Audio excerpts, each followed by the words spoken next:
ಶ್ರೀ ಗುರುಚರಿತ್ರೆ 29ನೇ ಅಧ್ಯಾಯ. ಹರಿ ಓಂ ಶ್ರೀ ಗುರುಭ್ಯೋ ನಮಃ. ನಾಮಧಾರಕನೇ, ಈ ಎಲ್ಲ ಚಮತ್ಕಾರಗಳನ್ನು ಕಣ್ಣಾರೆ ನೋಡುತ್ತಾ ಕುಳಿತಿದ್ದ ತ್ರಿವಿಕ್ರಮ ಯತಿಯು, ಗುರುದೇವ, ಆ ಪತೀತನಿಗೆ ಮೊದಲು ಜ್ಞಾನೋದಯವಾದದ್ದು ಹೇಗೆ, ನಂತರ ಜ್ಞಾನಹೀನನಾಗಿ ಪತೀತನಾದದ್ದು ಹೇಗೆ ವಿವರಿಸಿ ಹೇಳಬೇಕೆಂದು ವಿನಂತಿಸಲು, ಗುರುಗಳು ಭಸ್ಮದ ಮಹಿಮೆಯನ್ನು ಈ ರೀತಿಯಾಗಿ ಹೇಳತೊಡಗಿದರು. ತ್ರಿವಿಕ್ರಮ, ಮೊದಲು ನಾವು ಆ ಪತೀತನಿಗೆ ಪಂಚಾಕ್ಷರ ಮಂತ್ರದಿಂದ ಅಭಿಮಂತ್ರಿತ ಭಸ್ಮವನ್ನು ಪ್ರೋಕ್ಷಿಸಿದ್ದರಿಂದ ಆತನಲ್ಲಿ ಜ್ಞಾನೋದಯವಾಗಿತ್ತು. ಸ್ನಾನದಿಂದ ಆ ಭಸ್ಮವೆಲ್ಲ ಕ್ಷಾಲನವಾದಾಗೆ ಮತ್ತೆ ಆತನು ಜ್ಞಾನಹೀನನಾದ ಪತೀತನಾಗಿ ಮಾರ್ಪಟ್ಟನು. ಭಸ್ಮಧಾರಣ ಮಾಡುವವನು ಪುನೀತನಾಗುವನು, ಬ್ರಹ್ಮಜ್ಞಾನಿಯಾಗುವನು. ಕೃತಯುಗದಲ್ಲಿ ವಾಮದೇವನೆಂಬ ಯೋಗಿಯು ಮೈ ತುಂಬ ಭಸ್ಮಲೇಪಿಸಿಕೊಂಡು ಅರಣ್ಯದಲ್ಲಿ ಕಾಮಕ್ರೋಧರಹಿತನಾಗಿ ಸಂಚರಿಸುತ್ತಿದ್ದನು. ಆಗ ಒಂದು ರಾಕ್ಷಸವು ಆತನನ್ನು ತಿನ್ನಲೆಂದು ಮೈಮೇಲೆ ಎರಗಿತು. ವಾಮದೇವನು ಧರಿಸಿದ್ದ ಭಸ್ಮದ ಕಣಗಳು ರಾಕ್ಷಸನ ಮೈಗೆ ಅಂಟಿದ ಕೂಡಲೇ ಅದಕ್ಕೆ ಜ್ಞಾನೋದಯವಾಯಿತು. ರಾಕ್ಷಸನು ವಾಮದೇವನಿಗೆ ನಮಸ್ಕರಿಸಿ, ಮಹಾತ್ಮ, ನನ್ನನ್ನು ಉದ್ಧರಿಸು. ನಿನ್ನ ಮೈಗಂಟಿದ ಭಸ್ಮವು ನನ್ನ ಮೈಗೆ ಅಂಟಿದೊಡನೆಯೇ ನನಗೆ ಹಿಂದಿನ 25 ಜನ್ಮಗಳ ಅರಿವು ಉಂಟಾಗಿದೆ.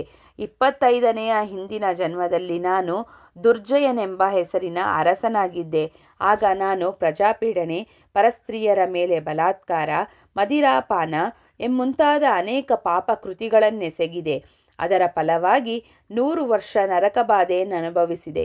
ಬಳಿಕ ನಾಯಿ, ನರಿ ಮುಂತಾದ ಕ್ಷುದ್ರ ಯೋನಿಗಳಲ್ಲಿ ಜನಿಸುತ್ತಾ ಬಳಲಿ ಈಗ ರಾಕ್ಷಸನಾಗಿರುವೆ. ಯಾವ ಪ್ರಾಣಿಗಳನ್ನು ಕೊಂದು ತಿಂದರೂ ನನ್ನ ಹಸಿವೆ ಹಿಂಗದಾಗಿತ್ತು.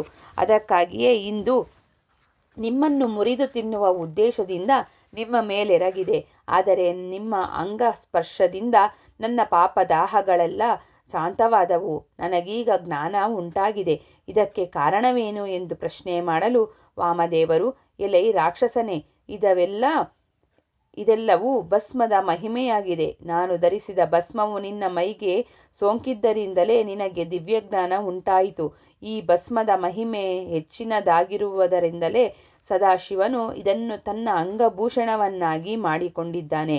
ಪಂಚಾಕ್ಷರಿ ಮಂತ್ರದಿಂದ ಅಭಿಮಂತ್ರಿತವಾದ ಈ ಭಸ್ಮವನ್ನು ನಿನ್ನ ಮೈಗೆ ಲೇಪಿಸಿಕೊ, ಅಂದರೆ ನೀನು ಇನ್ನಷ್ಟು ಪುನೀತನಾಗುವಿ ಎಂದು ತಮ್ಮ ಬಳಿಯಿದ್ದ ಭಸ್ಮವನ್ನು ಆ ರಾಕ್ಷಸನಿಗೆ ಕೊಟ್ಟರು. ಆಗ ರಾಕ್ಷಸನು ಕೃತಜ್ಞತೆಯಿಂದ, ಮಹಾಗುರುವೇ, ನಾನು ರಾಜನಾಗಿದ್ದ ಜನ್ಮದಲ್ಲಿ ಜಲಾಶಯವೊಂದನ್ನು ಕಟ್ಟಿಸಿದ್ದೆ. ಆ ಪುಣ್ಯ ಫಲದಿಂದಲೇ ನನಗೆ ನಿಮ್ಮ ದರ್ಶನವಾಗಿ ಪವಿತ್ರವಾದ ಭಸ್ಮವು ದೊರೆಯಿತು ಎಂದು ನುಡಿದು ಭಸ್ಮಧಾರಣ ಮಾಡಲು ರಾಕ್ಷಸ ಜನ್ಮದಿಂದ ವಿಮುಕ್ತಿ ದೊರೆಯಿತು. ಹೀಗಿದೆ ಈ ಭಸ್ಮದ ಮಹಿಮೆ ಎಂದು ತ್ರಿವಿಕ್ರಮ ಯತಿಗೆ ಗುರುಗಳು ಹೇಳಿದರೆಂಬಲ್ಲಿಗೆ ಸಾರರೂಪ ಶ್ರೀ ಗುರುಚರಿತ್ರೆಯ 29ನೇ ಅಧ್ಯಾಯವು ಮುಕ್ತಾಯವಾಯಿತು.